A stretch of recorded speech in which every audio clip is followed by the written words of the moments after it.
আসসালামু আলাইকুম দর্শক। ইসরায়েল ইরানের যুদ্ধের ঘটনা শেষ, কিন্তু তার নানা রকম প্রতিক্রিয়া চলছে বিশ্বব্যাপী, বিশেষ করে ইরানে এবং ইসরায়েলে। একটি খবর গুরুত্বপূর্ণ: ইসরায়েলি গুপ্তচর সন্দেহে খুজিস্তানে 23 জনের বিরুদ্ধে আনুষ্ঠানিক অভিযোগ আনলেন কৌশলীরা। অন্যদিকে আরেকটি ঘটনা, সেটি হচ্ছে ইরানে ট্রাম্পের হামলাকে সমর্থন করেন না বেশিরভাগ মার্কিন।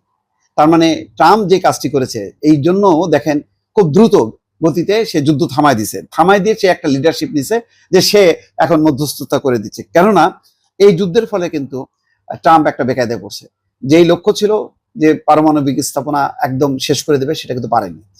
আবার যদি যুদ্ধটা অব্যাহত রাখতো, তাহলে আমেরিকায় মানুষজন রাস্তায় নেমে বিক্ষোভ করতো।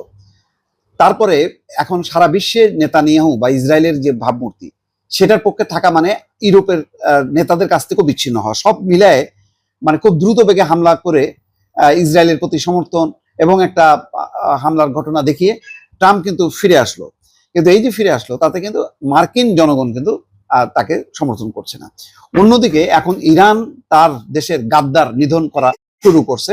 সে বুঝতে পারছে যে ইরানের অনেকেই, বা কেউ কেউ, অনেকে তো বলা যাবে না, অনেকেই মানে ইসরায়েল এবং আমেরিকার অর্থায়নে তারা গুপ্তচর ভিত্তি করে ইরানের যেই নেতারা, যারা শাসকরা, তাদেরকে ধ্বংস করে ইরানকে দুর্বল করছে। এখন সেই গাদ্দারদেরকে খুঁজে বের করছে ইরান। সেই খবরে বলা হচ্ছে, ইসরায়েলের হয়ে গুপ্তচর ভিত্তি করার সন্দেহে ইরানের খুজিস্তান প্রদেশে 23 জন ব্যক্তির বিরুদ্ধে আনুষ্ঠানিক অভিযোগ আনা হয়েছে। ইরানের আধা সরকারি বার্তা সংস্থা তাসনিম এমন তথ্য প্রকাশ করেছে। খবর আল জাজিরার। তাসনিমের প্রতিবেদনে বলা হয়, ইরাক সীমান্ত ঘেঁষা দক্ষিণ পশ্চিমাঞ্চলীয় শহর আহবাজের সরকারি কৌশলীরা এই 23 ব্যক্তির বিরুদ্ধে রাষ্ট্রবিরোধী কর্মকাণ্ড এবং শত্রুর পক্ষে তথ্য সংগ্রহ এবং প্রচার চালানোর মতো অভিযোগ এনেছেন। এখন বিরোধী দলের কেউ না এর মধ্যে পড়ে যায়, সেটা এখন একটা বিষয়।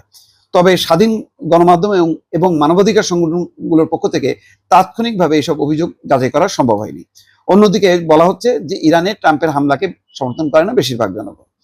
ইরানে 3টি পারমাণবিক স্থাপনায় 22শে জুন ভোরে হামলা চালায় যুক্তরাষ্ট্র।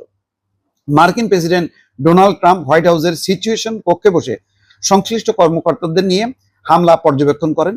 ইরানের পারমাণবিক স্থাপনায় ট্রাম্পের হামলার মধ্য দিয়ে মধ্যপ্রাচ্যের উত্তেজনাকর পরিস্থিতি নতুন মাত্রা পায়। খবর সিএনএন-এর। হামলার জবাব দিতে পিছপা হয়নি ইরানও। একদিনের মধ্যে উপসাগরীয় দেশ কাতারে অবস্থিত যুক্তরাষ্ট্রের সামরিক ঘাঁটিতে ক্ষেপণাস্ত্র হামলা চালায় তেহরান। পরবর্তী সময় ট্রাম্পের উদ্যোগে ইরান এবং ইসরায়েলের মধ্যে 12 দিনের চলা সংঘাতের আপাতত লাগাম টানা হয় যুদ্ধবিরতি কার্যকরের মধ্য দিয়ে। ট্রাম্পের নির্দেশে ইরানে হঠাৎ যুক্তরাষ্ট্রের হামলা চালানোর ঘটনা সমর্থন করছেন না বেশিরভাগ মার্কিন নাগরিক। সিএনএন SSRS এর সাম্প্রতিক এক জরিপে এই মনোভাব ফুটে উঠছে। কাতারে মার্কিন ঘাঁটিতে ইরানের পাল্টা হামলার আগে জরিপটি করা হয়েছিল। অর্থাৎ অধিকাংশ দল, এখানে দেখা যাচ্ছে যে জরিপে 56% মার্কিন বলেছে তারা এটা সমর্থন করতে পারছেন না। হামলার পক্ষে রয়েছেন 44%।